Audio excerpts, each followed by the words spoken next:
कैसे बच्चों, अब इन आखिरी 50-60 दिनों में तुम्हें क्या करना चाहिए? अगर तुम्हारी तैयारी या तुम्हारे जो टेस्ट के रिजल्ट है वो 450 से 550 या 550 टू 600 आ रहे, तो तुम्हें इस वाले पॉइंट ऑफ टाइम के ऊपर क्या करना चाहिए? तो केमिस्ट्री के अंदर एक बढ़िया सी बात यह है कि सिर्फ 20 चैप्टर्स है। इनऑर्गेनिक की तो लाइनें आती है, ऑर्गेनिक भी ऑलमोस्ट वही होती है और फिजिकल एप्लीकेशन बेस्ड है, लेकिन हाँ पैटर्न वही होते हैं, पैटर्न से बाहर नहीं जा रहे, वो सेम पैटर्न के ऊपर सवाल पूछ रहे। तो करना क्या चाहिए? तो सबसे पहले जैसे तुमने मोल कॉन्सेप्ट चैप्टर निकाली, उसके फॉर्मूले इकट्ठे करे, तो नेट प्रेप के ऊपर एक माइंड मैप बना रखी है, तुम चाहो तो उसे डाउनलोड कर सकते हो। तो तुम्हें पहले फॉर्मूलों को खुद से लिखना है, फ्लैश कार्ड पे लिखे हो या फॉर्मूला सीट के ऊपर लिखे हो, तुम्हें खुद से उसे अपने हैंडराइटिंग के अंदर लिखना है, प्रैक्टिस करनी है। एक बारी थोड़ा इसका भी आइडिया लगाना है कि ये फॉर्मूले आखिर जनरेट कैसे हुए, वैक्यूम से तो आए नहीं होंगे, क्या इनका किसी और चैप्टर के साथ क्या ये किसी और चैप्टर के साथ किसी वे में कोरिलेटेड है, क्या इनको डिस्टॉर्ट करके किसी और चैप्टर के फॉर्मूले बनाए जा सकते हैं? तुम्हें ऐसा करना पड़ेगा। ये टाइम टेकिंग है मगर फिर भी तुम्हें करना पड़ेगा, रॉट लर्निंग से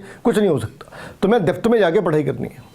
तो एक तो जब तुम इसके बारे में सोच रहे ना कि मोल कॉन्सेप्ट की काइनेटिक्स के साथ क्या रिलेशन है, मोल कॉन्सेप्ट की इलेक्ट्रोकेमिस्ट्री के साथ क्या रिलेशन है, मोल कॉन्सेप्ट की रेडॉक्स के साथ क्या रिलेशन है, एक बार तुम्हारे दिमाग में जो भी आंसर है, बहुत ज़्यादा डिटेल्स में या शॉर्टकट में जो भी आंसर है, उससे तुम्हारी जो पढ़ाई के ऊपर ग्रिप है, इसका आइडिया लगता है कि तुम्हें पढ़ाई कितनी समझ आ रही है। एक बार ऐसा करने के बाद तुमने एनसीईआरटी के पीछे जो प्रॉब्लम है उसको सॉल्व करा, इसके बाद जो एग्जाम्पलर है उसके प्रॉब्लम तुमने सॉल्व करे। तो जब तुमने फिजिकल बनाई तो क्या करे, फॉर्मूले इकट्ठे करे, उनको एक दूसरे के साथ, एक चैप्टर को दूसरे चैप्टर के साथ इंटरलिंक करने की कोशिश करी, एनसीईआरटी के सॉल्व अनसॉल्व और एग्जाम्पलर के प्रॉब्लम तुमने सॉल्व करे।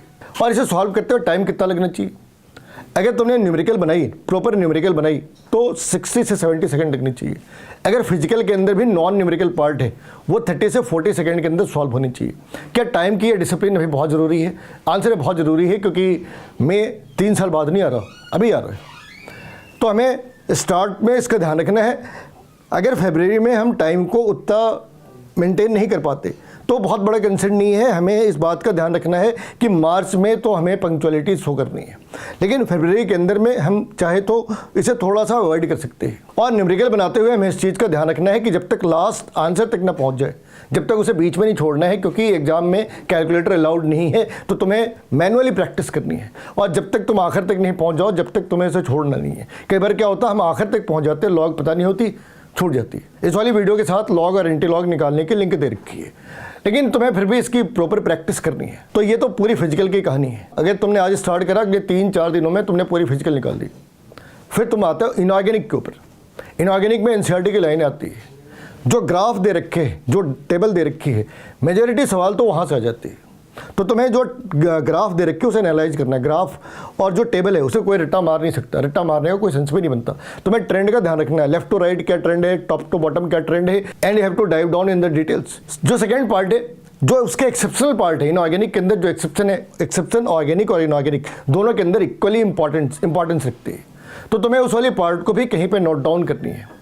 जब तुम इनऑर्गेनिक के प्रॉब्लम सॉल्व करो, प्रैक्टिस करो, तो तुम्हें इस बात का ध्यान रखना है कि 10 से 20 सेकेंड आइडियली इतनी टाइम होनी चाहिए उसे सॉल्व करने के लिए। जब तक कि वो मैकेनिज्म बेस्ड प्रॉब्लम ना हो, जब तक वो मल्टी स्टेप प्रॉब्लम ना हो, वो इतने ही टाइम कंज्यूम करने चाहिए, 20 सेकेंड 25 सेकेंड मैक्सिमम, उससे ज़्यादा नहीं। यहाँ पे तुम्हें वही साइकिल फॉलो करनी है, एनसीईआरटी, एग्जाम्पलर और मोस्ट रिकमेंडेड पार्ट। इसके साथ तुम फ्लैश कार्ड यूज कर सकते हो। फ्लैश कार्ड के अंदर जो मेमोरी बेस्ड चीज़ें हैं, जो फैक्चुअल चीज़ें हैं, वो एक साथ कंपाइल्ड कर रखी है। ऑर्गेनिक वाली पार्ट में तुम्हें थोड़ा केयरफुल होना है, और मोस्टली आज भी सारी चीज़ें एनसीईआरटी की लाइनों के अंदर से आती है। बस वो क्या करते हैं, जो कार्बोकेटायन कार्बन एनायन है, जो रिएक्शन इंटरमीडिएट है, जो रिएक्शन मैकेनिज्म का पार्ट है, उसे थोड़ा डिटेल्स में ले जाते हैं। थोड़ी डिटेल्स में जाने का ये मतलब है कि तुम्हें इस चीज़ का ध्यान रखना होगा कि कार्बोकेटायन जनरेट कब करते हैं। छोटी सी बात है, अगर हमने एसिडिक मीडियम सेलेक्ट करी और वहाँ पे 1 डिग्री कार्बोकेटायन नहीं जनरेट हो रही, अगर 2 डिग्री 3 डिग्री कार्बोकेटायन जनरेट हो रही है, एसिडिक मीडियम है, पोलर प्रोटिक सॉल्वेंट है, polar protic solvent, acidic medium और 2-3 डिग्री कार्बोकेटायन जनरेट होने की पॉसिबिलिटी, तो कार्बोकेटायन ही जनरेट होने हैं। अदरवाइज एलिमिनेशन रिएक्शन भी जा सकती है। वैसे अगर हमने बेस सेलेक्ट कर रखी है तो वहाँ पे कार्बन एनायन के जनरेट होने के चांसेस ज़्यादा हैं। और इसके बाद एक रिएक्शन इंटरमीडिएट रह जाता है कार्बिन डाइक्लोरोकार्बिन, जो रायमंड-टेवन रिएक्शन के अंदर हम जनरेट कर सकते हैं, या फिर हॉफमैन ब्रोमाइड रिएक्शन के अंदर। तो जो कार्बिन है ये इन दोनों रिएक्शंस के अंदर आती है। एक बार हमें ये देखना होगा कि जो कार्बोकेटायन की मैकेनिज्म है, जो कार्बन एनायन की मैकेनिज्म है, उनमें क्या कोई बेसिक डिफरेंस है? आंसर है कोई डिफरेंस नहीं। हर बार हम क्या करते हैं, जो स्पीसीज जनरेट होती है उसे स्टेबलाइज करने की कोशिश करते हैं। अगर वो स्टेबलाइज है तो रिएक्शन आगे की साइड पे जा रही है, अगर वो अनस्टेबलाइज है तो रिएक्शन पीछे की साइड पे जा रही है। तो इस वाली पार्ट पे तुम्हें रुक के सोचना है कि जो रिएक्शन एल्कोहल के अंदर दे रखे हैं, अगर यही प्रोडक्ट, यही रिएक्टेंट इस जैसा रिएक्टेंट एल्डिहाइड के अंदर हो तो मैकेनिज्म में कोई फर्क है? आंसर है कोई भी फर्क नहीं है। प्रोडक्ट के अंदर फर्क है, मैकेनिज्म के अंदर तो कोई फर्क नहीं है। तुम्हें ऐसे ही सोचना होगा कि जो रिएक्शन अमाइन के ऊपर वैलिड है, क्या वो एल्कोहल के ऊपर भी वैलिड है? अगर है तो कहाँ तक वैलिड है, कहाँ तक डिसिमिलरिटी है। तो ये इन चीज़ों का तुम्हें ध्यान रखना होगा। मतलब सिर्फ आंखों से नहीं देखना है, उसे दिमाग से एनालाइज भी करना है। अगर तुम ऐसे कर सकते तो चीज़ें आसान है। तो तुम्हें पहले पार्ट के अंदर पहले 10-12 दिनों में केमिस्ट्री खत्म कर लो, अगर तुम्हारे बाकी सब्जेक्ट हो गए हैं तो, है ना। अगर सिर्फ तुम्हारी कंसर्न केमिस्ट्री है तब ये तरीका है। इस पूरे प्रोसेस के अंदर सबसे इंपॉर्टेंट सी चीज़ है कि जो गलती तुमने एक बार करी उसे रिपीट ना करो।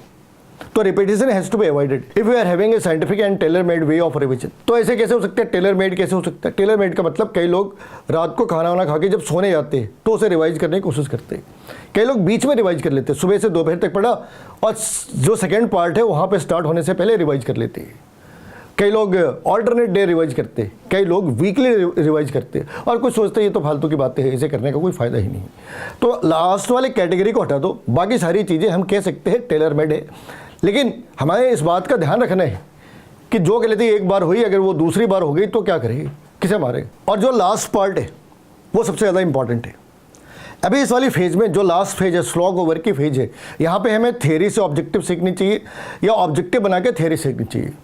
तो अगर तुम्हारी मार्क्स 450 के अराउंड है तो तुम्हें थ्योरी 50% पढ़नी है, 50% ऑब्जेक्टिव बनाने हैं। लेकिन अगर तुम 500 से ऊपर जा रहे हैं, 550 से ऊपर जा रहे हैं, तो ये टाइम है जहाँ पे तुम्हें थ्योरी 10%, 15% ही पढ़नी चाहिए, 20% पढ़नी चाहिए। बाकी टाइम तुम्हें ऑब्जेक्टिव के ऊपर लगानी है। तुम्हें ऑब्जेक्टिव से थ्योरी सीखनी है, ना कि थ्योरी से ऑब्जेक्टिव सीखना है।